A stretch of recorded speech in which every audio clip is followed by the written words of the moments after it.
නමස්කාර වේවා බුදුරුවනට සැමදා බුදු හිමි සරණ යමි. නමස්කාර වේවා දම්රුවනට සැමදා සදහම් සරණ යමි. නමස්කාර වේවා සංඝරුවනට සැමදා මහා සංඝ සරණ යමි.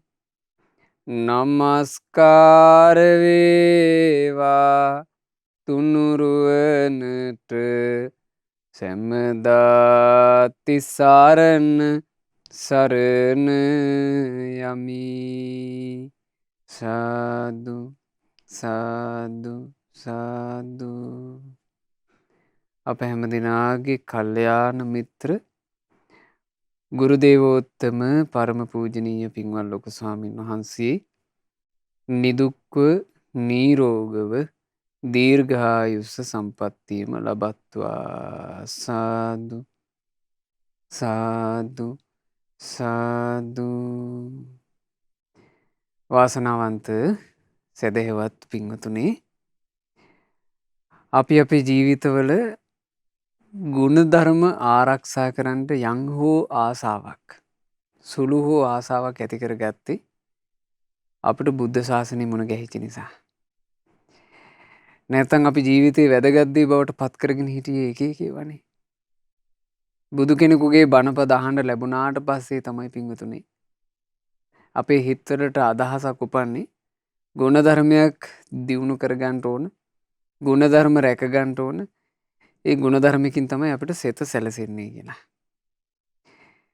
මේ ගුණධර්ම ආරක්ෂා කිරීම කියන එක බුදුරජාණන් වහන්සේ විසින් කොයි තරම්නම් වටිනා දෙයක් විදිහට වර්ණනා කළාද?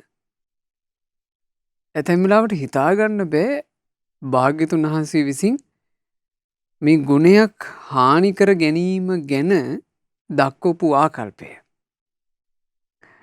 අද අපි ඉගෙන ගන්න පින්වතුනි බොහොම ලස්සන ජාතක පුවත. මේ ජාතක කතාව අහන්න පෙරම අපි හිතවල අදහසක් ඇති කරගන්න ඕන.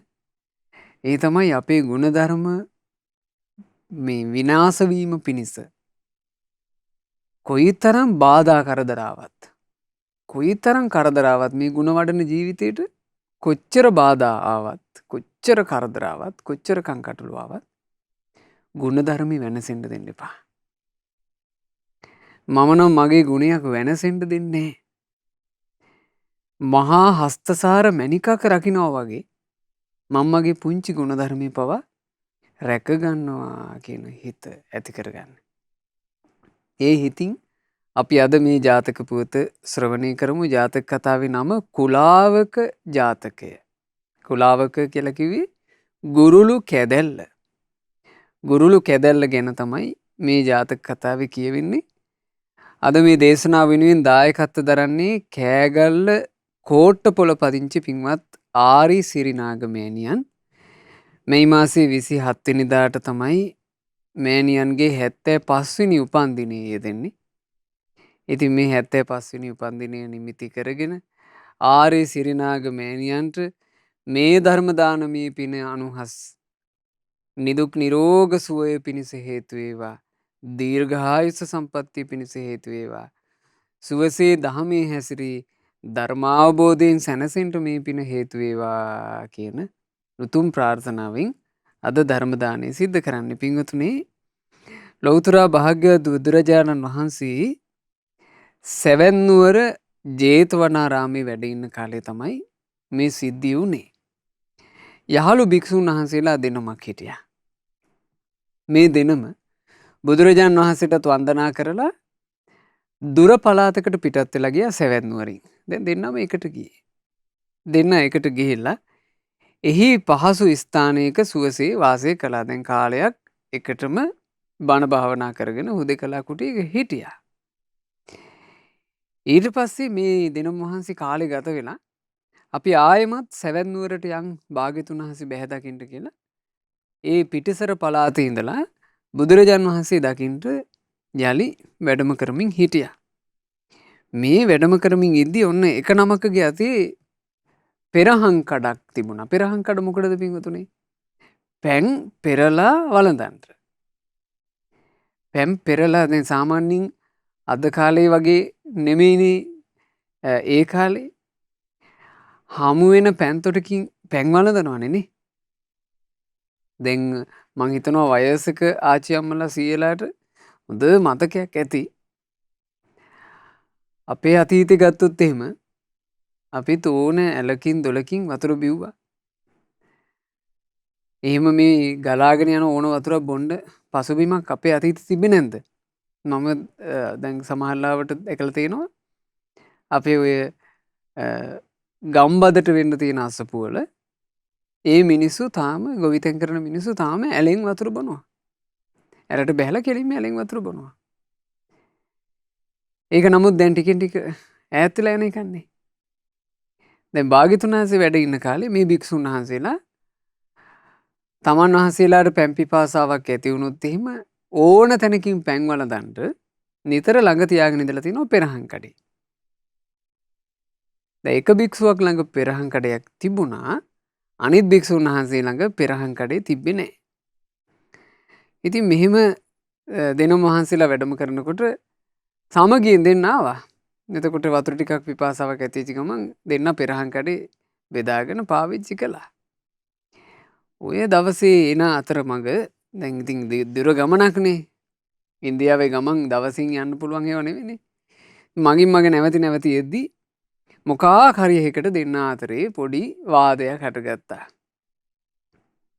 වාදේ හටගෙන ඉතින් මේක පොඩි බහිම්බස් වීමක් දක්වාම ගියා. දැන් මේ දෙන්න අමනාප වුණා. යාළුවෝ දෙන්න අමනාප වෙලා තමයි දැන් එන්නේ. තනි පංගලමේ ඉන්න බෑ සාමාන්‍යයෙන්. දුර ගමනක් කෙනෙකුට තනියම එනවට වඩා ආරක්ෂාව කාත් එක්ක හරි එන එකනේ. ඒ නිසා දෙන්න දැන් අමනාප වුණාට දෙන්න එකට තමයි එන්නේ. තරහයි. කතා නැහැ. දැන් එනවා. ඒදී අර පෙරහන් කඩේ ළඟ නැති භික්ෂුවට උහුල ගන්න අමාරු පැන් පිපාසාවක් හටගත්තා. දැන් මට වතුර තිබහයි මට මේ පෙරහන් කඩේ දෙනවද කියලා කියන්නේ නැතුව ආවා යන්දුරා. ඇයි තරහනේ? සාමාන්‍ය තරහ වුණාම එහෙමනේ. Taman දෙවෙනියා වෙන්න කැමති නෑනේ. එයා කතා කළොත් මං කතා කරනවා. එතකම් මං කතා කරන්නේ. සාමාන්‍ය එහෙමනේ දමනාපේ. දැන් මේ භික්ෂුවත් එහෙම ආවා ටික දුරක්. අවසානයේ උහුල ගන්න අමාරු පැන් පිපාසාවට ආවම කිව්වා නේ ආයිස්මතුන් මට දෙන්නකෝ කිව්වා පෙරහන් කඩේ. අර පෙරහන් කඩේ තියෙන භික්ෂුව ගැස්සුවා. දෙන්නේ නැහැ කිව්වා. ඔහේ මයත් එක්ක මේ අමනාපයිනේ. දෙන්නේ නැහැ කිව්වා පෙරහන් කඩේ. පෙරහන් කඩේ දෙන්නේ පෙරහන් කඩේ දෙනවා කිව්වා හිතවත් හිටියන. දැන් මොකටද මගේ පෙරහන් කඩේ දෙන්නේ කියලා දැන් මෙතනෙමුත් ආයේ වාදය දුනා. අර භික්ෂුන් වහන්සේට පිපාසාව උහුල ගන්න බැරිකමට පිපාසාව උහුලනු බැරිකමට පෙරන්නේ නැතුවම වතුර බිව්වා. දැන් සාධාරණයි කියලා හිතෙනවනේ නේ. අනේ ඒ ස්වාමීන් වහන්සේට පෙරහන් කඩේ නැති හින්දානේ එහෙම කළේ කියලා. ඒ ස්වාමීන් වහන්සේ උහුල ගන්න අමාරුව වතුර බිව්වා. පෙරන්නේ නැතුවම බිව්වා. දැන් මේ කතාව අහනකොට අනිත් භික්ෂුව ගැන පොඩි කේන්තිකුත් හටගන්නවා අපිටත් නේ. ඒ ස්වාමීන් වහන්සේ කොච්චර අකාරුණිකද? ඇයි මේ පෙරහන් කඩේ දුන්නේ නැත්තේ කියලා. නමුත් මේ කතාව බුදුරජාණන් වහන්සේ ළඟට ගියාම හරි වෙනස් වුණා. තිලෝගුරු භාග්‍යවත් බුදුරජාණන් වහන්සේ ළඟට ඕන දෙනමම වඩිනවා. වැඩම කරලා භාග්‍යතුන් වහන්සේට වන්දනා කළා. භාග්‍යතුන් වහන්සේගේ සැප දුක් විමසුවා. ඉතින් බුදුරජාණන් වහන්සේ වෙලාවේ අහනවා මහණෙනි ඔබ කොහේ ඉඳන්ද ආවේ? කිව්වා නේ ස්වාමීනි භාග්‍යතුන් වහන්සේ අපි දෙනම කොසල් ජනපදයේ එක්තරා ගමක විවේකයෙන් වාසය කළා. එතරින් නික්මිලා තමයි භාග්‍යතුන් වහන්සේව බැහැ දකින්න ස්වාමීනි මේ වැඩම කළේ කිව්වා. ඉතින් බුදුරජාණන් වහන්සේ මේ දෙනම වහන්සේලා ගැන බුදුනුවනින් දැකලා මැහුවා. ඉතින් මහණෙනි දෙදෙනාම සමගී සම්පන්නවමද මේ ගමනාවේ දෙන්න සමගියෙන් සාමදානෙන් ආවද? එතකොට මොන්න දෙන්න චුට්ටන් නිහඬව හිටියා. අර පෙරහන් කඩේ තමන්ගේ ළඟ නැති ඒ භික්ෂුන් වහන්සේ අවනඩුව කතා කළා. කිව්වා අනේ ස්වාමීනි අපි දෙන්න අතරමඟදී යමනාපුණානේ. ස්වාමීනි මේ භික්ෂුන් වහන්සේ මට වතුර ඩිංගිත්තක් පෙරා ගන්න පෙරහන් කඩේ දුන්නේ නෑනේ. ඒ තරම් අකාරුණුකානේ මාත් එක්ක කියලා. එහෙම කිව්වා. කියපු ගමන් අනිත් ස්වාමීන් වහන්සේත් ඉතින් තමන්ගේ පැත්තෙන් සාධාරණේ කියනෝනේ. කිව්වා අනේ ස්වාමීනි මම පෙරහන් කඩේ දුන්නේ නෑ තමයි. පෙරහන් කඩේ නොදීත් ස්වාමීනි මුන්වහන්සේ පෙරන්නේ නැතුව වතුර බිව්වනේ කිව්වා.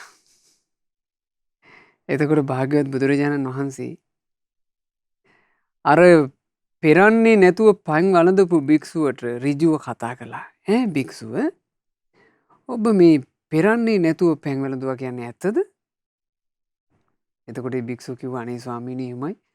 මපට පිපාසාව උහුල ගන්න බැරුව ගියා ස්වාමීනි. පිපාසාව උහුලනු බැරිව මම ස්වාමීනි පෙරන්නේ නැතුවම පන් වළඳුවා. එතකොට බුදුරජාණන් වහන්සේ වදාලා භික්ෂුව ඉස්සර හිටපු නුවණැත්තෝ දිව්‍ය නගරේ රාජ්‍ය කරද්දී යුද්ධයෙන් පෙරදිලා මුහුද මතින් පලා යනකොට ගුරුළු පැටව් ඉන්න ගුරුළු වනය හම්බ වුණා. ඒ ගුරුළු වනේ මධ්‍යයෙන් තමයි පලා යන්න සිද්ධ වුණේ. එතකොට ඒ නුවණැත්තෝ තමන්ගේ ඉසුරුමත් බව පැත්තකින් තියලා ගුරුළු පැටව් වෙනසෙන්ට එපා කියලා කරුණාවෙන් දිව්‍ය රථය ආයෙ හැරෙව්වනේ. එච්චර ප්‍රාණීන්ට අනුකම්ප කළානේ. භික්ෂුව ඉස්සර හිටපු නුවණැත්තෝ තමන්ගේ විනාශය තමා කරා ආවත් කමක් නෑ මං ගුරුළු පැටවුන්ට අභේදානය දෙනවා කියලා. ගුරුළු පැටව් වෙනුවෙන් සතුරන්ගේ පැත්තට රථය හැරෙව්වනේ කියලා බුදුරජාණන් වහන්සේ විස්තරයක් දේශනා කළා. එතකොට මේ භික්ෂුන් වහන්සේලා දෙනම මේ විස්තරය දන්නේ නෑ. ඒ දෙනම වහන්සේ මිල්ලා හිටියානේ ස්වාමීනි භාග්‍යතුන් වහන්සේ ඒ විස්තරේ කුමක්ද? භාග්‍යතුන් වහන්සේ අප කෙරෙහි අනුකම්පාවෙන් වදාරන සීක්වා කියලා. අන්න ඒ වෙලාවේ තමයි කුලාවක ජාතකය සිරි සම්බුදු මුව මණ්ඩලින් දේශනා කොට වදාළේ. ගොඩාක් ඉස්සර කාලේ මගධ රටේ රජගහ නුවර මගධ කියලම රජෙක් වාසය කළා. මේ මගධ රජුරුව වාසය කරන කාලේ අපේ මහා බෝධිසත්වයෝ ඒ මගධේ සමීපෙටම වෙන්ට මචල කියලා ගමක් තිබුණා.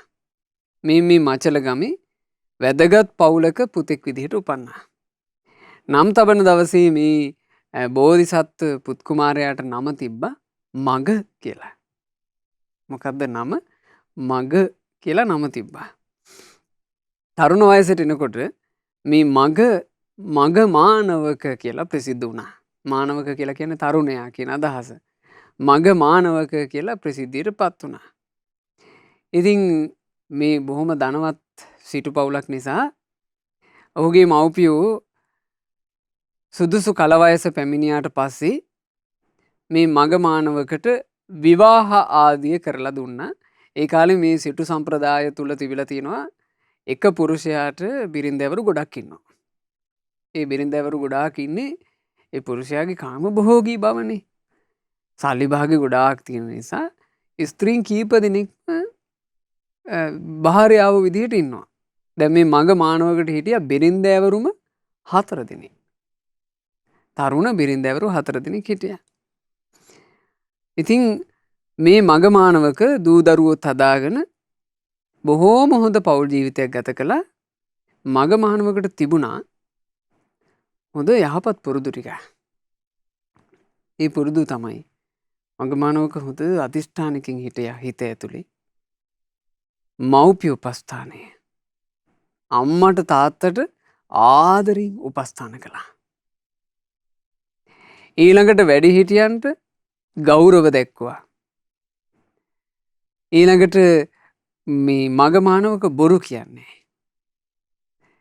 මග මානවක අනිත් මිනිසුන්ගේ සමගියට සතුටුයි. කේලම් කියන්නේ. මගමානව කැමති නැහැ තමන්ගේ වචන වලින් අනුන්ව රිද්දන්න. පරුස වචන කියන්නේ මිහිරි වචන කතා කළා. ඊළඟට මගමානවකට තිබුණා දම් පූජා කරන පුරුද්දක්. නිරන්තරයෙන් දන් දෙනවා. ගොඩාක් දම්පැන් පූජා කරපු කෙනෙක්. අනිත් මිනිස්යාගේ සුවය ගැන හිතපු කෙනෙක්. අනිත් සත්වයන්ගේ පහසුව ගැන හිතපු කෙනෙක් දන් දුන්නා. ඊළඟට මගමානවක මෙත්සිතින්මයි වාසය කළේ. මෛත්‍රිය තිබුණා. මෛත්‍රිය කියලා කියන්නේ මොකද්ද පින්වතුනි? මිත්‍ර භාවය. හොඳට අර්ථය තෝරන්න ඕන. මෛත්‍රිය කියලා කියන්නේ මොකද්ද? මිත්‍ර. මාතා යථා නියං පුත්තං ආයුසා ඒක පුත්ත මනුරක්කේ. එකම දරුවෙකින් අම්ම කෙනෙක් තමන්ගේ එකම දරුවාට ආදරය කරන්නේ මිත්‍ර භාවය දක්වන්නේ යන්සේද? ඒවම්පි සබ්බ භූතේසු මාන සම්භාවයේ අපරිමාණං. ඒ වගේ සියලු සත්වයෝ කෙරෙහි මෙත්සිතම මිත්‍ර භාවයේම පතුරවනවා අප්‍රමාණ විදියට. ප්‍රමාණයක් නැහැ. අහවල් ජාතියේ, අහවල් ආගමේ, අහවල් කුලයේ කියලා එක බෙදෙන්නේ. ප්‍රමාණ නැහැ. ප්‍රමාණ රහිතව පැතිරී ගිය මිත්‍රසිත. අන්න ඒක තිබුණා. ඉතින් එතකොට මේ මචල ගමේ මග මානවක මේ ගුණධර්ම වලින් යුක්තව හොඳට දම්පැන් දීගෙන සිල්පද රැකගෙන වාසය කරනවා. මේ ගම මහා ලොකු ගමක් නෙවෙයි. මේ ගමටම තිබුණේ පවුල් 30යි. දවසක් මේ පවුල් 30ේම මිනිස්සු ගම මැදට ඇවිල්ලා ගමේ වැඩපළ කරමින් හිටියා. එතකොට මග මානවක එහෙම නැත්නම් බෝධිසත්වයෝ තමන්ට වාසය කිරීම පිණිස ඉඩමක් අරගත්තා. ඒ ඉඩම බොහොම ලස්සන ඉඩමක්. මේ ඉඩම අරගෙන මේ ඉඩම බොහොම රමණීය ආකාරයෙන් සකස් කළා. දැන් බිම් සකසනවා කියලා එකක් කරන්නේ නේද? මිනිස්සු ඉඩම් අරගෙන බොහොම රමණීය විදිහට ඒ ඉඩම හැදුවා. ඉඩම හදා දෙද්දි මිනිසෙක් මෙතෙන් ආවා. ඇවිල්ලා මේ මිනිස්සයා කිව්වා හරි අගේ ඇති ඉඩම. අනේ මෙතන අපට තිබ්බනම් කියලා. කිව් සැනින් මොහු මේ ඉඩම පූජා කළා. දානේ. සාමාන්‍යයෙන් අද කාලේ නම් හිතා ගන්නත් බැහැ. ඇයි අද කාලේ ඉඩම් වලට නඩුනේ? කොච්චර නඩු තියනවද? නමුත් මේ මග ඉතින් ඒ බෝධිසත්වයෝ පිංගතුනේ. බෝධිසත්වයන් වහන්සේ සංසාරේ පෙරම් පුරාගෙන ඉන කෙනෙක්. ඉතින් ඒ මහෝත්තමයන් වහන්සේට ඒක මහ ප්‍රශ්නයක් උන්නේ. අර ඇවිල්ලා කිව්වා අනේ මේ වගේ ෂෝක් එකක් අපිට තිබ්බනම් කියලා. එකපාර අතෑරියානේ. එහෙනම් ඔබ මේ ඉඩම ගන්න. අද සිට මේ මොහොතේ සිට ඔබටයි මේ ඉඩම. බෝධිසත්වයෝ මෙහෙම කෙනෙක් ඒ කාලේ. ඊළඟට බෝධිසත්වයන් වහන්සේ සල්ලි භාගෙ තියෙන නිසා ගෙවල් කීපයක් තිබුණා. එවන ගේ හදාගෙන ඒ ගේ පිළිවෙලක් කරගෙන ඉන්නවනේ. මිනිස්සු ඇවිල්ලා එතන කියනවා දැන් ගෙයක් දොරක් දැක්කම මිනිස්සු අනික් කෙනාගේ ගේ ලස්සන නම් ඒක කතා කරන මිනිස්සු නැද්ද? නෝන මිනිස්සෙක් ඇවිල්ලා කියනවා අනේ හරි ෂෝ ගේ පොඩ්ඩ. හරි ලස්සනට තියෙනවානේ කොච්චර හුරු බුහිටද මේ ගෙදර කියලා ඔන්න මිනිස්සු ඉතින් ගේ ගැන ಗುಣ කියනවා. කිව් ගම මගමානවකත මොකද කරන්නේ? ගෙදර දොරේ යතුරු ගෙනල්ලා දෙනවා. එහෙනම් ඔබ අද ඉඳලා මේ ගෙදර ඉන්න. හරි පුදුම හිතෙන කතාවක් මේක. ඒ කියන්නේ මිනිස්යන්ගේ හදවත එච්චරම පරිත්‍යාගශීලී වෙනවද කියලා හිතෙනවා. මේ ජාතක පුවත කියවනකොට. දැන් සමහර අය ජාතක පුවත් කියවන්නේ නිකන් කතන්දර වගේ. ඕවා ඉතින් කතන්දරනේ කියලා. ජාතක පුවත කියලා කියන්නේ අපේ ශාස්ත්‍රුන් වහන්සේගේ මහා කරුණිකයන් වහන්සේගේ වචන. මහා කරුණිකයන්ගේ වචන කියලා කියන්නේ ඒවා සත්‍ය වෙච්ච දේවල්. එහෙනම් අපි මේ ඉගෙන ගන්නේ කතන්දර නෙමෙයි. සත්‍යෙම සිද්ධ වෙච්ච දෙයක්. සත්‍යෙම පිංගුතුනේ මෙච්චර තෙත්තු මිනිස්සු වාසය කරනවා. එතකොට බෝධිසත්වයන් වහන්සේ ඒ කාලේ ওই වගේ වාසය කරද්දී එක මේ මචල ගමේ එක තැනකට වෙන්න බොහොම ලස්සන මණ්ඩපයක් තැනෙව්වා බෝධිසත්වයන්ගේ වියදමින්ම. ඒ මණ්ඩපය සකස් කරලා මේ මණ්ඩපේට මුළු ගමේම මිනිස්සුන් එකතු කළා. දැන් මිනිස්සු හරි ආදරෙයි. ඉතින් මෙහෙම මිනිස්සෙක් ගමක හිටියොත් එහෙම ඒ මිනිසයාට අනිත් මිනිස්සු ආදරය කරන්නේ නැද්දනේ? මිනිස්සු හරි ආදරෙයි. මිනිස්සු ඔක්කොම එකතු වුණා. එකතු වුණාට පස්සේ බෝධිසත්වයෝ ඒ පිරිසට අවවාද කළා.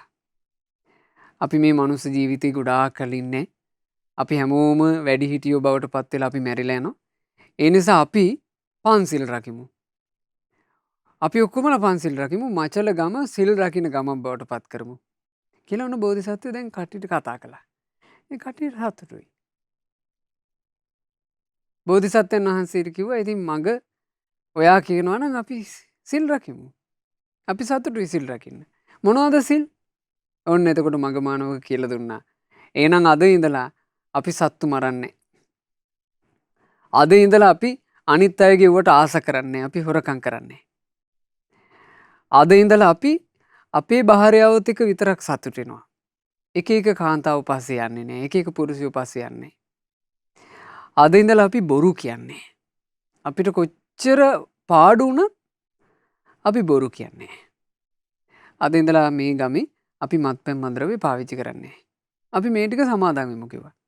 අනේ මිනිස්සු ටික සතුටු වුණා. දැන් ඔන්න මිනිස්සු කොමලා පන්සිල් රකින්න පිරිසක්. දැන් මේ පන්සිල් රකින්න නායකයා කවුද?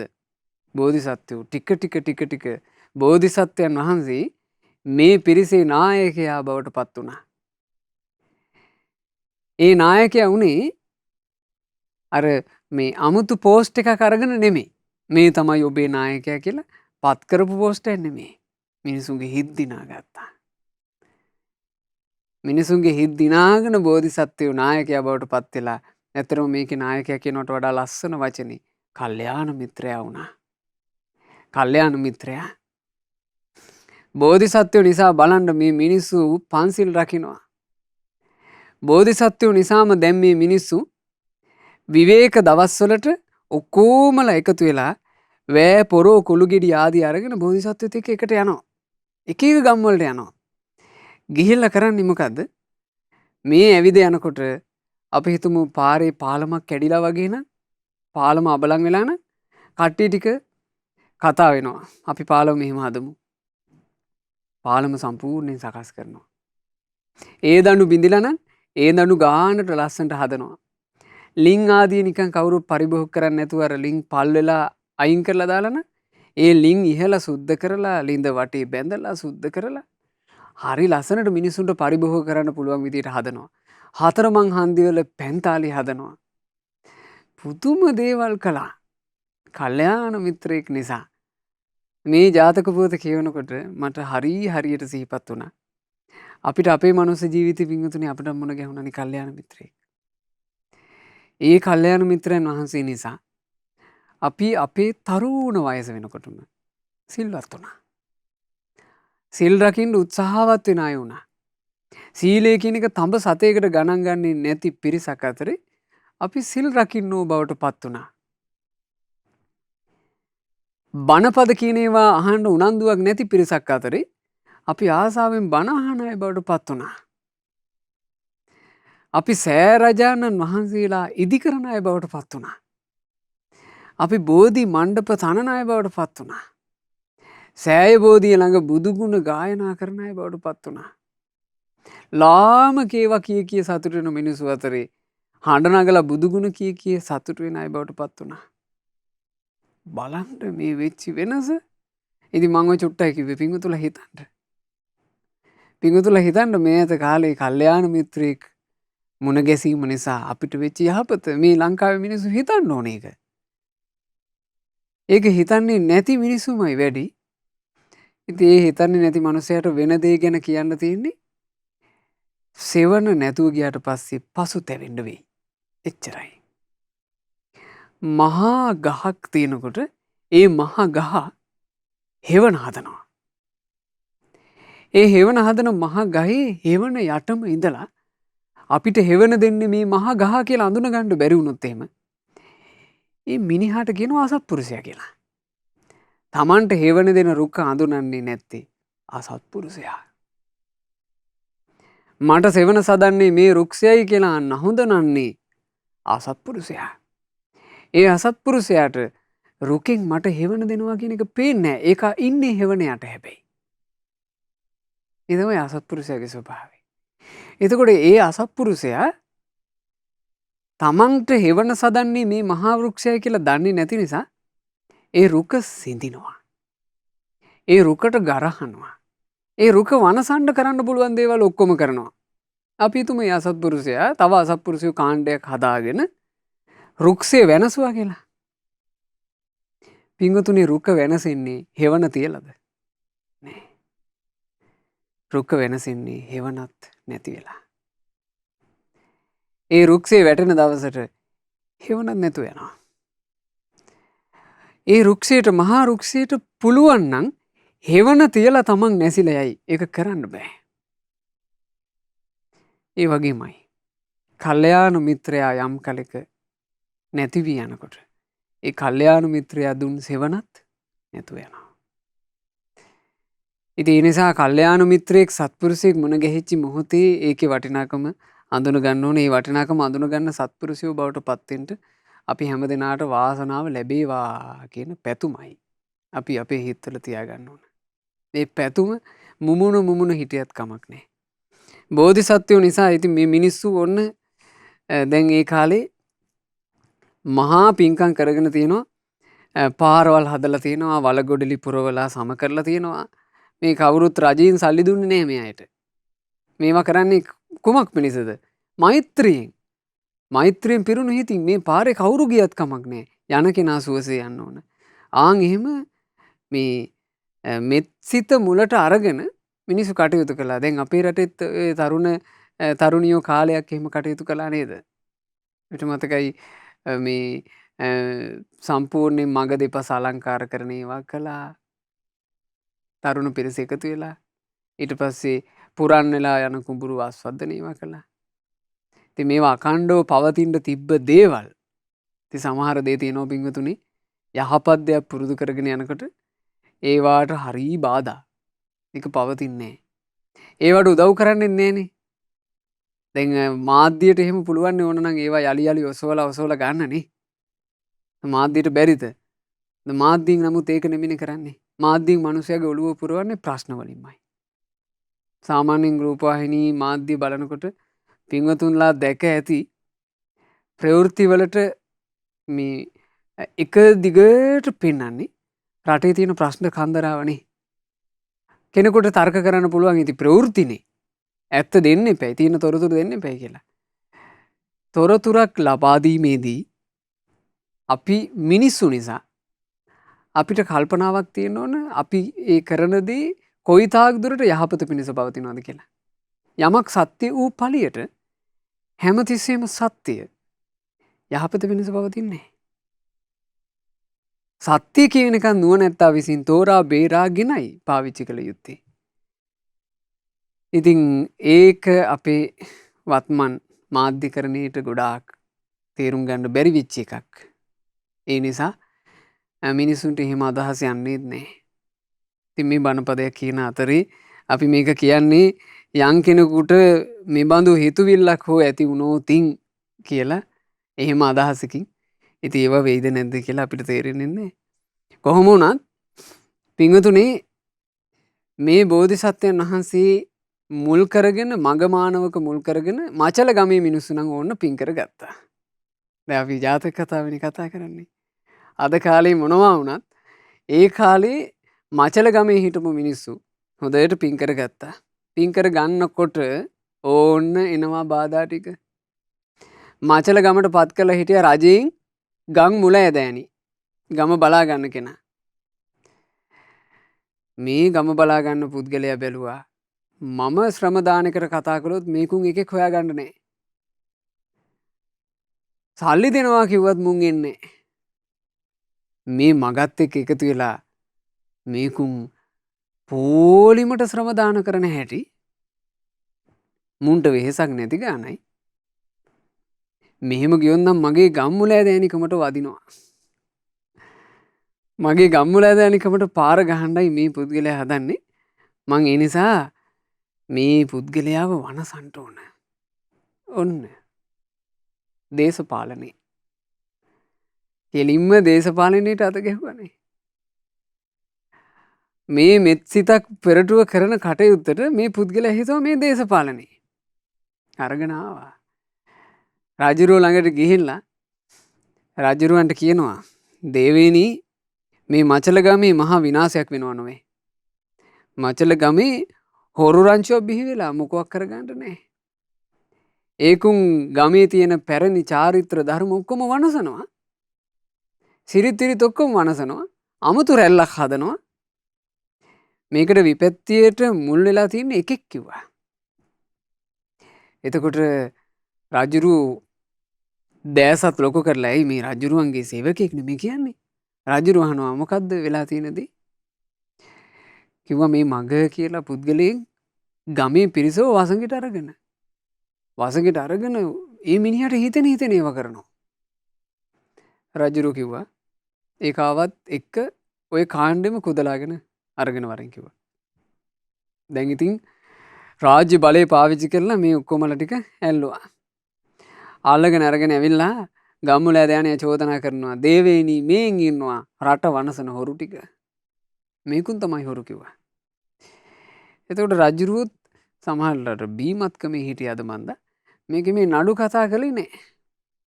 රජුරුව එකපාරට කිව්වා එහෙම නම් ඉතින් මේකුන් ගැන ආයෙ බලන්න දෙයක් නෑ. ඇතාලව්ව පාගවල මරපල්ලා කිව්වා. වදක භූමියට අරගෙන ගිහිල්ලා ඇතාලව පාගවා මරන්න ලැහැත්ති. ඇතාලව පාගව මරනකොට කරන්නේ මෙහෙම බිම නිදි කරවනවා. නිදි කරලා ඉතින් හස්තිය ඇවිල්ලා පපුව මැද්දට අඩිය තියෙනවා. ඕකනේ ඇතාලව පාගවල මැරීම කියන්නේ. දැන් මේකටයි සැරසෙන්නේ. අනිත් මිනිස්සු බයයටපත් වුණා. එතකොට බෝධිසත්වයෝ මඟ මානවක කියනවා බය වෙන්න එපා. කිසිම දෙයකට බය වෙන්න එපා. අපි දන්නවනේ අපි කොහොමද කටයුතු කළේ කියලා. අපි හැම කටයුත්තම කළේ මෙත් සිතින්. අපි හදපු පාරක් හැදුවේ නමක් ගන්න නෙමෙයි. අපි පාලම් හැදුවේ නමක් ගන්න නෙමෙයි. අපි මෛත්‍රියෙන්මයි ඒවා කළේ. ඒ නිසා මෙතනත් අපිට තියෙන්නේ මෙත් සිතමයි. අපිට මේ නස්පැත්තිය අපිට මේ විපත අරගෙන ආපු ගම්මුලා දෑනියටත් මෙත් සිත වඩන්ට අපිව කුදලාගෙන ආපු රාජපුරුෂයන්ටත් මෙත් සිත වඩන්ට අනදීපු රජාටත් මෙත් සිත වඩන්ට පාගණ්ඩින ඇතාටත් මෙත් සිත වඩන්න කිව්වා. කල්යාණ මිත්‍රයා කියලා කියන්නේ නම් පින්වතුනේ ඒක පුදුම රැකවරණයක්. බලන්න මෙතන හිටියා නම් කල්යාණ මිත්‍රයෙක් නොවන කෙනෙක් අර මිනිසුන්ගේ හිතවලට විස පුරවන්න තිබුණේ නැද්ද? අපිට මේ විපත ඔක්කොම ගෙනාවේ ගම්වල දෑනියා. ඔක්කොමලා මැරෙන්න කලින් හිතේ පිහිටුව ගන්න කියයි ණයි වෙනවා කියලා. ණයා වෙලා ඇවිල්ලා ගහනවා ඕකට කියලා. අසත්පුරුෂයෙක් හිටියනම් විස දාන්නේ නැද්ද? විස දානවා. මෙතන හිටියේ සත්පුරුෂයෙක්. ඒ සත්පුරුෂයා අර පිරිසටම කල්යාණ මිත්‍රයා බවට පත් වුණා. කිව්වා පොඩ්ඩිවත් හිතක් තියාගන්න එපා තරහක්. ඇතා මේ අයව පාගන්න ළඟට ආවා. ඇතාට පාගන්න බෑ. ඇතා පිළිමේ තිබ්බා වගේ එහෙම ඉන්නවා. ඇතාට හෙන්ඩු පාර අයිනවා ඇත්ගොව්වෝ ඇතා එක තැන කෑ ගහනවා. අඩියක් තියන්නේ. රජුරු බැලුවා කවදාවත් මේ දමනය වෙච්ච ඇතා මෙහෙම වෙලා නැහැ. රජුරු මග මානවකව ළඟට ගෙන්නනවා. ගෙන්නලා ඇහුවා ඔබ මන්තර මතුරනවනේ. ඇතාට පාගන්න බැරි වෙන්න මන්තර මතුරනවනේ උඹ කියලා ඇහුවා. එතකොට බෝධිසත්වෝ කියනවා ඔව් රජතුමනි අපි මන්තරයක් මතුරනවා. අපි හැමෝම මන්තරයක් මතුරනවා. රජුරු මේ පොළොවේ පය ගහලා සැර දාලා කිව්වා කියාපිය මන්තරය කිව්වා. එතකොට බෝධිසත්වයන් වහන්සේ කියනවා රජතුමනි අපේ මන්තරේ මේක. සියලු සත්වයෝ වෛර නැත්තෝ වෙත්වා. තරහා නැත්තෝ වෙත්වා. ඊරිසියා නැත්තෝ වෙත්වා. දුක් පීඩා නැත්තෝ වෙත්වා. සුවසේ ජීවත් වෙත්වා. ශාන්ත සුවයට පත් වෙත්වා. මේ අපි මන්තරේ කිව්වා. කිව් ගමන් රජාගේ රැස් බැස්සා. රජුරුව පුටුවෙන් නැගිට්ටා. නැගිටලා රජුරුව අත් දෙකම අල්ලගත්ත බෝධිසත්වයන්ගේ. බෝධිසත්වයන්ගේ අත් දෙක අල්ලගෙන රජුරුව කිව්වා පුතේ සමාවයන්. උඹලා කොච්චර ගුණ යහපත් එවුන්ද? මට උඹලා වඳුන ගන්න බැරි වුණා. ඔය ලැහැත්ති කරපු ඇතාලව්වා මේක පාගෝ පළලා කියලා එතනම ගම්මුල ඇදයන්යව හරහා දාලා රජුරුව පෑගෙව්වා. රජුරුවන්ට නෑනේ මෙත් සිත. ඒ මොහොතේම රජුරුව අනකලා මේ කව පාගපල්ලා කියලා. ගම්මුල දෑනිය වෙනසුණා. රජ්ජුරුවෝ ඇත්තෙම්ම මහා බෝධිසත්වයන්ට ගමේ අයිතිය පැවරුවා. බෝධිසත්ව එදා ඉඳලා මහා පින්කම් කරලා තියෙනවා. ඒ පින්කම් කරන අතරේ බෝධිසත්වයන් වහන්සේ හරි ලස්සන පින්කමක් කරලා තියෙනවා. හතරමං හන්දියේ සියලු දෙනාට විවේක සුව ගැනීම පිණිස මහා ශාලාවක් හැදෙව්වා. මේක අම්බලමක් වගේ එකක්. ඒ අම්බලම හැදවපුවම පින්වතුනි අම්බලම කියලා කියන්නේ පොදුවේ හැම දෙනාට සුවය හදන තැනන්නේ. සිල්වතුන්ට, ගුණවතුන්ට, පණ්ඩිතයන්ට හැම දෙනාට සුවය සැදෙනවා. ඒ වගේම දුප්පතුන්ට, අනුවන තැනැත්තන්ට, කුලහීන තැනැත්තන්ට මේ කාටත් එතන සුවය හැදෙනවා. දැන් බලන්න බස් හෝල්ට් එකක් හැදුවා කියලා හිතන්න. බස් හෝල්ට් එකේ හෙවන කියන එක හැමෝටම පොදුයි නේද? එතින් යන ඕන කෙනෙකුට හෙවන දෙනවා. අපි තුමු අපි පාරයිනේ ගස් හැදුවා කියලා. දැන් අපේ ඔය මාවත්වල ගොඩාක් තියෙන පාර දෙපැත්තේ ගස්. දැන් අනුරාධපුරේ පැත්තට එහෙම යනකොට හරියට තියෙනවා මේ කුඹුක් ගස්. ඒ කුඹුක් හෙවන පුදුම සීතලයි. මිනිස්සෙක් පාගමනින් එහි ඇවිදගෙන ගියොත් එහෙම මේ මිනිසයාට ලොකු පහසුවක් නේ. එතකොට ඒ ගහ හදපු මිනිසයා කවුරු හරි ඒ ගහ හැදුවා නම් ඒ ගහ හදපු කෙනා ජාති ආගම් කුල මල ධන නිර්ධන ભેදයකින් තොරව නේද හේවන දෙන්නේ. ඉතින් ඒ වගේ මහා ශාලාවක් හැදෙව්වා. මේ මහා ශාලාව හදවනකොට බෝධිසත්වයන් වහන්සේ මේක මේ තමන්ගේ හිත මිත්‍ර පුරුෂ පිරිසත් එක්ක විතරයි මේක කළේ. පිරිමි ටික විතරක් ලැහැත්ති කරගත්ත ශ්‍රම දාන මහන්සි වෙන වැඩනේ. කාන්තාව ඕනේ නැහැ කිව්වා. කාන්තාවන්ට මේක කියන්නත් එපා කිව්වා. අපි පුරුෂයෝ ටික විතරක් එකතු කරලා මේක කරමු කිව්වා. දැන් බෝධිසත්වෝ එහෙම තමයි මේක තීරණය කළේ. දැන් කාන්තාවන්ට හරි ආසයි මේකට එකතු වෙන්න. හැබැයි බෝධිසත්වෝ දැන් වැඩි මනාපයක් නැහැනේ මේකට කාන්තා පිරිස ඇවිල්ලා ශ්‍රම දාන ආදී කරනවට. ඒකත් එක්ක කාන්තාව මේකට සම්බන්ධ වුණේ හොරට. හොරෙන් තමයි. හිමීට තමයි මේකේ දායක මේ දායිකාවෝ බවට පත්ුනේ මේ හැදෙන මන්දිරේ. ඉතින් ඒ දායිකාවෝ අතරේ බෝධිසත්වයන්ගේ බිරින්දෑවරු 4 දෙනා හිටියා. කවුද ඒ බිරින්දෑවරු? එක්කෙනෙක් සුධර්මා, අනිත් එක්කෙනා චිත්‍රා, අනිත් එක්කෙනා නන්දා, අනිත් එක්කෙනා සුජාතා. ওই බිරින්දෑවරු 4 දෙනාගෙන් සුධර්මා මේ ශාලාවේ කැණි මඩලේ දායකත්වයේ දරුවා. ඊළඟට මේ වැඩේ කෙරීගෙන යනකොට මේ වැඩේ වෙනුවෙන් දායක වුණා චිත්‍රා. චිත්‍රා මොකක්ද හැදුවේ? අලංකාර උයනක් හැදුවා. ඊළඟට නන්දා ඒ ශාලාවට එන අයට දකිද්දී හිතට සතුටක් උපදින්න අලංකාර පොකුණක් හැදුවා. සුජාතාට උනන්දුවක් තිබ්බේ නැහැ. සුජාතා මොකුත්ම කළේ නැහැ. සුජාතා ඉතින් ඔය වැඩේ යන දිහා බලාගෙන තමන්ගේ පාඩුවේ හිටිය මොකුත් කළේ නැහැ. සුජාතාට උනන්දුවක් තිබ්බේ නැහැ මේකට දායක වෙන්න. ඉතින් බෝධිසත්වයන් වහන්සේ තමන්ගේ පිරිසත් එක්ක එකතු වෙලා මේ බොහොම ලස්සන පින්කම් ටික. ඉතින් මේකේ තව පින්කම් විස්තර ගොඩාක් තියෙනවා. ඉතින් හිතා ගන්නත් පුළුවන් නේ. මේ ගමට මේ වගේ කල්යාණ මිත්‍රයෙක් හිටිද්දී කොයි වගේ විදිහට පින්කම් වෙන්න ඇතිද කියලා. හොඳට පින්කම් කළා. බෝධිසත්වයෝ තමන්ගේ පිරිසත් එක්ක ওই විදිහට මෞපිය උපස්ථානයේ අත් නොහැර කරලා වැඩිහිටි ගුරු ආදී මේ උතුමන්ට උවටැන් කිරීම අත් නොහැර කරලා සත්‍ය කතා කිරීම අත් නොහැර කරලා සමගිය උපදින වචන කතා කිරීම අත් නොහැර කරලා අනුන්ගේ හිතට සුව උපදින මිහිරි වචන කතා කිරීම අත් නොහැර කරලා මසුරුකම දුරුකොට දන් දීම අත් නොහැර කරලා ක්‍රෝධ රහිත සිතින් මෙත් සිතින් වාසය කිරීම අත් නොහැර කරලා මරණින් මත්තේ උපන්නා තව්තිසා. තව්තිසාවේ බෝධිසත්වයෝ උපදිනකොට තව්තිසාවේ හිටපු සක්දෙවිඳු චුත වුණා. බෝධිසත්වයෝ සක්‍ර පදවිය ලැබුවා. බෝධිසත්වයොත් එකට යම් පින්කරපු පිරිසක් හිටියද පින්කරපු සියලු දෙනාද තව්තිසාවේ උපන්නා. ඒ තව්තිසාවේ දෙවිවරු. ඒ දෙවිවරු අතරේ සුධර්මාත් දිව්‍ය අංගනාවක් විදිහට ඉන්නවා. ඇයි හේතුව? සුධර්මා කැණි මඩල කෙරෙව්වනේ. ඒ නිසා සුධර්මා නම් වූ මහා දිව්‍ය විමනක් සහිතව දෙව්ලොවේ උපන්නා. ඊළඟට චිත්‍රාත් දෙව්ලොවේ උපන්නා. ඒ චිත්‍රා දෙව්ලොවට එනකොට චිත්‍රාට තිබුණේ ලස්සන සොඳුරු විමානයක්. ඒ විමානයේ තිබුණා චිත්‍ර ලතා කියලා හරි ලස්සන වනයක්. ඒ වනේ ලැබුණේ අර වනය හදපු නිසා. ලස්සන රමණීය උයනක් හැදුවනේ. ඒ උයන හදපු නිසා ඇයට දෙව්ලොවේදී ලැබෙනවා චිත්‍ර ලතා කියලා විශේෂ උයනක්. ඊළඟට නන්දා පස්පියුම් පොකුණක් හැදුවනේ. ලස්සන පොකුණක්. ඒ පොකුණ හදපු නන්දා දෙව්ලොව වෙනවා.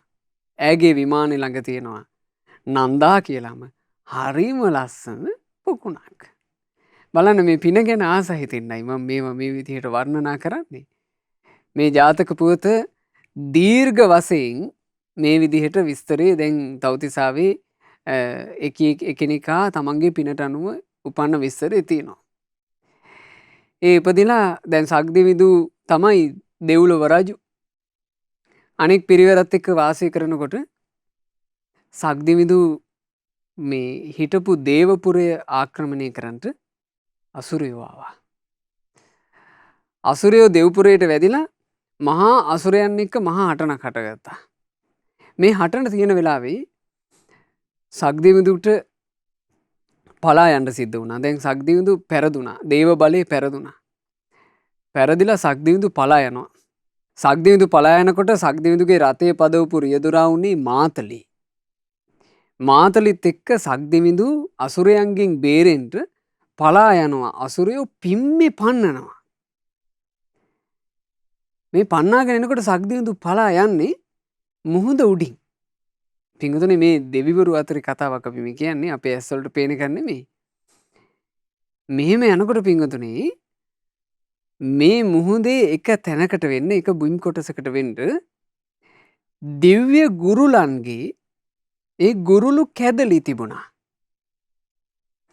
මේ ගුරුළු කැදලි තියෙන හිඹුල් වනයක්. මේ හිඹුල් වනේ මැද්දෙන් තමයි දැන් සක්දිවිදු පලා යන්න ලැහැත්තේ. සක්දිවිදු යන වේගයට ගියොත් එහෙම මේ හිඹුල් වනයේ යම් කොටසක් විනාශ වෙනවා. ඒ කොටස වෙනසුනොත් එහෙම අර ඒකේ අර ගුරුළු කැදලි වල ගුරුළු පැටව් ඉන්නවනේ. ඒ ගුරුළු පැටව් වෙනසෙනවා. දැන් මේක දෙවිවරු උනත් එහෙම ස්වභාවයක් මේකේ තිබිලා තියෙනවා. සක්දිවිදුට එකපාර එක මතක් වුණා. සක්දිවිදු මාතලට කිව්වා මාතලි වහාම රථය හරවන්න. වහාම රථය හරවන්න හිඹුල් වනේ මාතලි ගුරුළු පැටව් ඉන්නවා. රථයේ මුව වැදී ඔවුන් නැසී යාම වළක්වන්නට රථයේ මගින් බැහැර කරව අසුරයන්ට අපේ දිවි පුද දෙන්නෙමු. ගුරුළු පැටවුන්ට විපතක් නොවේවා. සක්දිවිදු ආන්න එහෙම කියලා යලි රථය හැරෙව්වා. බලන්න සක්දිවිදුට ලේසිම දේ තමයි තමන්ගේ දිව්‍ය ආනුභාවය එහෙම නැත්නම් දිව්‍ය රාජ පදවිය රැකගන්න අර හිඹුල්වනේ මැද්දෙන් කඩාන යන එක. සක්දිවිදු කිව්වා මාතලේ නවත්තන්න. අසුරයන් අපිට මොන විපත කරත් කමන්නේ අපි ආය හරවනවා. එහෙම හැරෙව්වා. රථය යලි සම්පූර්ණයෙන් අනිත් පැත්තට හැරෙව්වා. අනිත් පැත්තට හරවනකොට අසුරයෝ ටික එකපාර නැවතුණා. අසුරයෝ කල්පනා කළා සක්දිවිදු ආයේ රථේ සම්පූර්ණයෙන්ම මේ පැත්තට හැරෙව්වේ නම් නිකමට වෙන්න බෑ. මොකක් හරි බලයක් අරගෙන වෙන්න ඕන මේ හැරෙව්වේ. සක්‍රයා ඉන්නේ අපිත් එක්ක යුද්ධ කරන්න වගේ අපි පලා යන්න ඕන කියලා අර හරවපු හැරවිල්ලට අසුරයෝ ටික බය වුණා. බය වෙලා අසුරයෝ පලා ගියා. බලන්න සිද්ධ වෙන දේවල්. සක්දිවිදු ඇත්තටම හැරෙව්වේ අර ගුරුළු පැටව වෙනසන නිසා. නා අසුරෝ බයවටපත් වුණා. අසුරයෝ පලා ගියා. අසුරයෝ පලා ගියට පස්සේ සක්දිවිදු මහත් වූ දේවානුභාවයෙන් යුතුව වෛජයන්ති නම් ප්‍රාසාදේ සක්දිව් රජුන් ලෙස මේ දෙව් පිරිස පාලනය කරගෙන දිව්‍ය රාජ්‍ය කරගෙන ගියා. මේ දිව්‍ය රාජ්‍ය කරගෙන යනකොට සක්දිවිදු ළඟ ඉන්නවා දැන් 3 දෙනෙක්. කවුද? සුධර්මා, නන්දා, චිත්‍රා කියන දිව්‍ය අප්සරාවියෝ. සක්දිවිඳු බැලුවා මේ ඔක්කොමලා ආවේ තමන්ගේ පිනෙන්. මගේ ළඟ හිටපු අය මගේ ළඟටම ඇවිල්ලා. මගේ ළඟ හිටියන තව කෙනෙක්. ඒ කවුද? සුජාතා. සුජාතා කෝ නෑනේ. සුජාතා කෝ කියලා සක්දිවිඳු තමන්ගේ දිව්‍ය නේත්‍රයෙන් බලනවා. බලද්දි පේනවා සුජාතා තිරිසන් ලෝකෙ ගිහිල්ලා. මේ තමයි වින්වතුනි සංසාරේ. මේ තමයි සසර. එකට අපි ඉන්නවා. අපි එක කෙනාගේ ක්‍රියාවට අනුරූපව අපි එක කෙනා වෙන වෙන ගමන් යනවා. සංසාරය.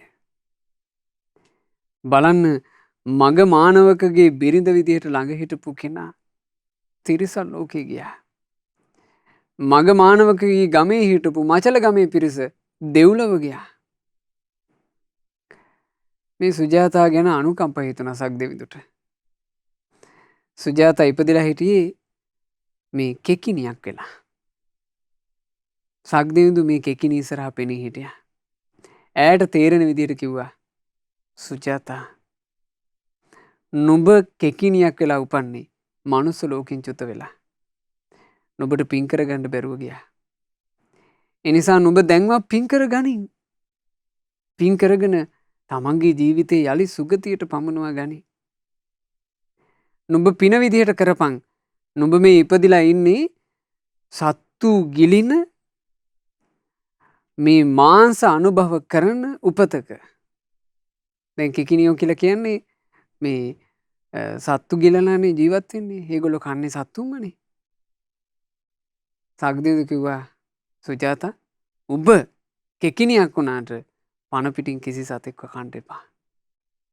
ඔබ කනවා නම් මැරිච්ච සතෙකුගේ මල කාපන්. ඒ මලකුණක් කාපන් පණ පිටින් කන්න එපා. මැරුණත් කමක් නෑ ප්‍රාණඝාතය කරන්න එපා කිව්වා. ඒක හරි තදට හිතට වැදුනා මේ කෙකිනියගේ. ඊට පස්සේ මේ කෙකිනි සක්දිවිඳුගේ වචනේ සිහි කර කර සාමාන්‍යයෙන් මාළුවෙක් හරි පණුවෙක් හරි මොකක් හරි සතෙක් මැරිලා හිටියොත් විතරයි කන්නේ. පණ පිටින් කෑවේ නෑ. ඉතින් එයාට කෑම ලැබෙන්නේ නැද්ද පින්වතුනි ගොඩක්? නෑනේ. එහෙම කොහෙන්ද සත්තුන්ට කෑම? ඒක එකිනෙ වැඩි කල ජීවත් වුණේ. හැබැයි ප්‍රාණඝාතය නොකරපු තැනැත්තියක් විදිහට තිරිසන් ලෝකේ ජීවත් වෙලා ඈ මිය ගියා. මිය ගිහින් ඈ උපන්නේ අසුර භවනේ. අසුරයන්ගේ රජෙකුගේ දුවක් විදිහට ඈ උපන්න. ඇගේ නම සුජාතා. සුජාතා අසුර කන්‍යාව. ඉතින් පස්සේ කාලෙක සුජාතා අසුර කන්‍යාව විවාහ කරවන වයසාවට පස්සේ මේ අසුර රජුරුව ස්වයංවරයක් දුන්න තමන්ගේ දුවට. ස්වයංවරය කියලා කියන්නේ තමන්ට කැමති මිනිසෙක්ව තමන්ට තෝරගන්න පුළුවන්.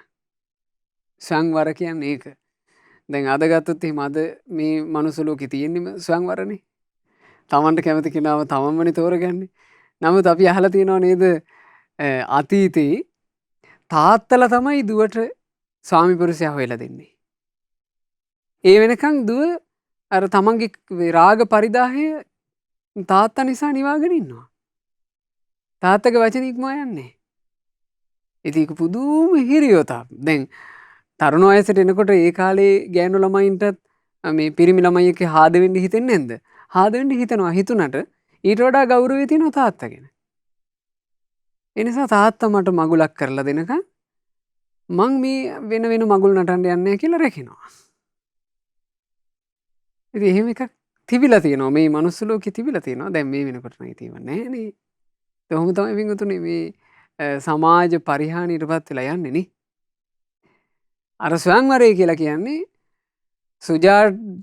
සුජාතාවට පුළුවන් තමන් කැමති මිනිසෙක් තෝරගන්න. ඒ මිනිස්සු විදිහට තෝරගන්නේ මිනිස්සු නෙමෙයි අසුරයෝ. අසුරයන්ව තෝරා ගන්න පුළුවන්. මේ තෝරා ගැනීමේ උත්සවයේ තියෙන දවසේ සක්දිවිඳු කල්පනා කළා මේ සුජාතාව මම දෙව් විමණට අරන් එනවා.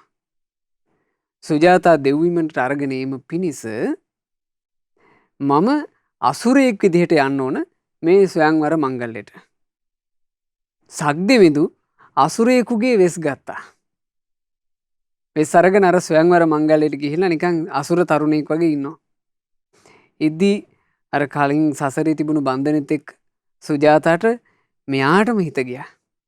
හිත ගිහලා තාත්තට කිව්වා තාත්තේ මට අවලා හොඳයි කිව්වා. මංගල්‍ය කෙරුණා. මංගල්‍ය කෙරුණාට පස්සේ සක්දිවිදු තමන්ගේ දෙව්‍ය ස්වරූපය පෙන්වලා සුජාතාවත් අරගෙන අසුර භවනෙන් නික්මිලා තව්තිසාවට පැමිණියා. ඉතින් බුදුරජාණන් වහන්සේ මේ විස්තරේ අර භික්ෂුන් වහන්සේලා දිනමට දේශනා කළා. ඒ දේශනා කළා භික්ෂුන් වහන්සේලාට කියනවා මහණෙනි ඒ නිසා ඒ බඳු ආනුභාව ඇති මහා එරුදි ඇති සක්දිවිදු පවා තමන්ගේ ජීවිතේ මහා අනතුරක තියෙන වෙලාවේ තමාව නැසීම පිණිස අසුරයෝ පන්නාගෙන එන වෙලාවේ අර හිඹුල් පැටව් ගැන මේ හිඹුල් වනේ හිටපු ගුරුළු පැටව් ගැන හිතලා රතේ හැරෙව්වා. ඒ වැරද්ද කළේ නෑ. ඒ නිසා මහණෙනි නුඹලා කොයි තරම් නම් තමන්ගේ ගුණය රැක ගැනීම සම්බන්ධයෙන් උත්සාහවත් විය යුතුද? ශ්‍රමණ ශාක්‍ය පුත්‍රයෝ විදිහට ප්‍රතිඥා දෙන්න නුඹලා කොයි තරම් උත්සාහවියත් විය යුතුද කියලා බුදුරජාණන් වහන්සේ අවවාද අනුශාසනා කළේ. භාග්‍යවතුන් වහන්සේ දා සිල්පදයකුත් පැනෙව්වා. අදින් පස්සේ මේ පෙරන්නේ නැතුව පැන් වළඳන්ට ප්‍රාණීන් සහිත ජලය වළඳන්ට තහනම් කියලා. ඉතින් මේ විදිහට තමයි මේ ජාතක පුවත අවසන් වෙන්නේ. බුදුරජාණන් වහන්සේ වදාලා එදා සක්දිවිදුගේ රතේ පදවපු මාතලී දේවපුත්‍රයා බවට පත් වුණේ අපේ ආනන්දයන්. දෙදෙව් ලෝකාධිපති සක්දිවිදු බවට පත් වුණේ මහබෝධි සත්වයන් වහන්සේ කියලා තමයි මේ කුලාවක ජාතක පුවත බුදුරජාණන් වහන්සේ දේශනා කොට වදාළේ. ඉතින් පින්වතුනි මේ ජාතක කතාව ඉගෙන ගන්න දේවල් ගොඩාක් තියෙන එකක්. ඉතින් ඒ උදෙසාමයි මේ දීර්ඝ කතා පුවත කාල වේලාව සහිත විදිහට ඔබට පුළුවන් හැටියට විස්තර කරලා දුන්නේ. මේ එකක් එකක් ගානේ හොඳට හිත වලට අරගන්න. අරගෙන තමන්ගේ ජීවිතේ ගුණධර්මයකින් පිනකින් සැලසෙන රැකවරණය ගැන හොඳට තේරුම් ගන්න. ඊළඟට ගුණධර්ම වඩන්නත් පින් කරගන්නත් කල්යාණ මිත්‍රයා ලබා දීලා තියෙන ඒ සොඳුරු සෙවණ හොඳට අඳුන ගන්න. එසේ අඳුනාගෙන අපි කොයි කාටත් මේ ලද දුර්ලභ වූ ක්ෂණ සම්පත්තියේ දුර්ලභ මනුස්ස ජීවිතයේ දුර්ලභ බුද්ධ ශාසනයේ දුර්ලභ වූ කල්යාණ මිත්‍ර ඇසුරේ අපේ ජීවිතවලට රැකවරණයක් හදාගන්න වාසනාව ලැබෙත්වා කියන ප්‍රාර්ථනාව අපි හැමදෙනා හිත්වල තැන්පත් කරගනිමු. අද මේ ධර්ම දානය සිදු කළේ 75 වෙනි උපන්දිනයේ යෙදෙන පින්වත් ආරී සිරිනාග මෑණියන්ට නිදුක් නිරෝග සුවය සැලසේවා කියන පැතුමින් ඉතින් මේ මෑණියන් මේ ධර්ම දානමේ පිනේ ආශිර්වාදයෙන් බුද්ධ රත්නේ ධර්ම රත්නේ සංඝ රත්නේ ආශිර්වාදයෙන් පින් අනුමෝදන්ව සතුටු වෙන සියලු දෙවියන්ගේ ආශිර්වාදයෙන් නිදුක් නිරෝග සුව ලබත්වා දීර්ඝායුෂ ලබත්වා මෑණියන්ට ගෞතම සාසනයේ තවදුරටත් සුවසේ දහමේ හැසිරී ධර්මාවබෝධ කරන්ට වාසනාව ලැබේවා. සාදු සාදු සාදු. රැස් කළ සියලු පින් සියලු දෙවියෝ අනුමෝදන් වෙත්වා. සක්දිවිදු ප්‍රධාන සතරවරන් දෙවිවරු සෙම්පති දෙවිවරු අපගේ ඉෂ්ඨකාමී හිතකාමී සියලු දෙවිවරු පින් අනුමෝදන්ව දෙව් සැපින් වැඩෙත්වා. දෙවියෝ අප හැම දෙනාවම ආරක්ෂා කරත්වා. සාදු සාදු සාදු. අපගේ කල්යාණ මිත්‍ර ගුරු දේවෝත්තම පරම පූජනීය පින්වත් ලොකු ස්වාමීන් වහන්සේ පින් අනුමෝදන්ව නිදුක් නිරෝග සුව ලබත්වා. දීර්ඝායුෂ සම්පත්තියම ලබත්වා. සාදු සාදු සාදු. පින්වත් ආරී සිරිනාග මෑණියන්ගේ නමින් මිය පරලොව යන්ට යෙදුණු ආදරණීය දෙමාපියන් වන පින්වත් ආතර පෙරේරා පියාණනුත් එමලින් නෝනා මෑණියනුත් මේ සියලු පින් අනුමෝදන් වෙත්වා අනුමෝදන් වෙත්වා අනුමෝදන් වෙත්වා. මිය ගියපු ඒ ආදරණීය දෙමාපියන්ගේ පරලෝ ජීවිතේ සැපයට පත් වේවා. ඒ වගේම පින්වත් ආරී සිරිනාග මෑණියන් නමින් මිය යන්ට යෙදුණු සියලු ඥාති සමූහයා මේ පින අනුමෝදන්ව පරලෝ වශයෙන් සැපයටම පත් වේවා. ඉක්මන් භවයකදීම සංසාර දුකින් අත් මිදේවා කියන ප්‍රාර්ථනාවෙන් පින් අනුමෝදනා සිදු කරන්න. අද දවසේ උපන්දිනයේ සමරන පින්වත් ආරී සිරිනාග මෑණියන් හට මේ සියලු පුණ්‍ය ධර්මයන්ගේ අනන්ත පුණ්‍ය ආශිර්වාදයෙන් සියලු යහපත සියලු අභිවෘද්ධිය සැලසේවා. කෑගල්ලේ කෝට්ට පොළ පදිංචි ඒ මෑණියනුත් පවුලේ සියලු දෙනාත් මේ පිණින් සැපවත් වෙත්වා. විශේෂයෙන් දරු මුණුපුරු මිනිපිරියන්ගේ අධ්‍යාපන කටයුතු ਸਰව ප්‍රකාරයෙන්ම සාර්ථකත්වයට පත් වේවා. පවුලේ සියලු දෙනා කරන කියන රැකී රක්ෂා ව්‍යාපාර ආදී යම්තාක් දේ ඇද්ද ඒ සියල්ල දියුණුවටම පත් වේවා. ජීවිතයට පෙනෙන නොපෙනෙන කරදර බාධා ආදිය යන්තාක් ඇත්නම් ඒ සියල්ල දුර වෙලා තවදුරටත් සුවසේ පින් කරගෙන දහමේ හැසිරෙන්නට ලැබෙත්වා. ශ්‍රද්ධා මාසික ධර්ම දාන සමාජික පින්වතුන්ලට ශ්‍රද්ධා කාර්ය මණ්ඩලී ඒ සියලුම දෙනාට සුපින්වත් ඔබ හැම දෙනාට ගෞතම සාසනය තුළම ධර්ම අවබෝධ කරන්නට වාසනාව ලැබේවා. තෙරුවන් සරණයි. නමෝ බුද්ධාය. මෙවැනි වටිනා ධර්ම දේශනා ශ්‍රවණය කිරීමට ශ්‍රද්ධා ඩේලි YouTube චැනලය සබස්ක්‍රයිබ් කරන්න.